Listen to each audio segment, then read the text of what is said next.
Have you ever wondered why calico cats are usually female? Then you've come to the right place. Brother, why don't I look like you? I don't know. Sucks to be you. I guess I just have nice fur, bro. Uh-oh, I think it's time to have the X and activation talk. Looks that way. Hey kids, circle around. It's time to explain why you, son, don't look like your brother and sister.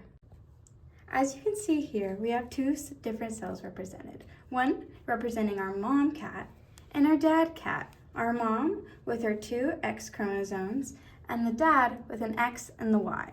As you can obviously see here, the Y chromosome is a lot smaller, and as a result, this chromosome holds different genes and different information that is a lesser amount of genes than our X chromosomes. So we have to compensate for this somehow. We can't have one sex of the species having double the amount of certain genes while the other only has one. What we do for this is something called X inactivation. In practice, it's going to look something like this. We take one of the X chromosomes and we inactivate it, and it becomes a bar body, which is a very dense structure and cannot be read.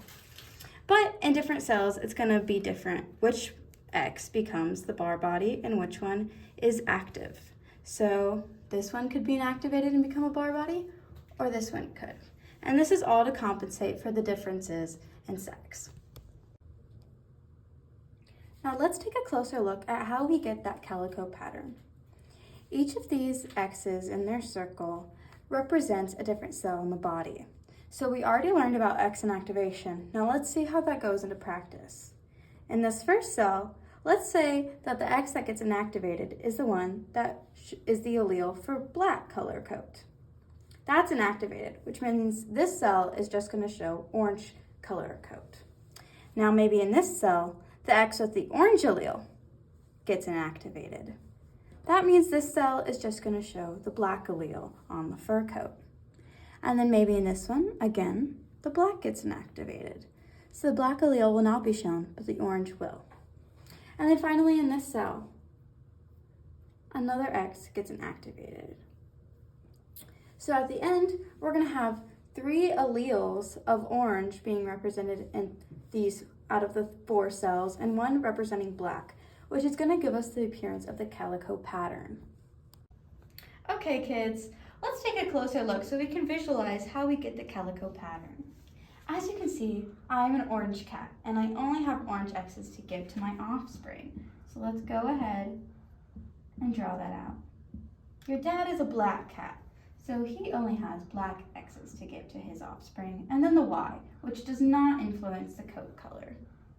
So what we're going to get is all my female children, that's you, Darla, are going to be X, X, black, and orange. So they're going to have the calico pattern because of X inactivation, like we talked about earlier. Now the boys are all going to be orange because they only have the orange X, and again, the Y does not influence. Does that all make sense? Wait, so if I'm a boy, why am I a calico? That's actually a great question. Something that has to occur is called non-disjunction. Essentially, it looks like this. So, I'm still gonna give my orange X. But perhaps your father is gonna still give his black X and his Y, which means during meiosis, these 2 chromosomes did not separate properly.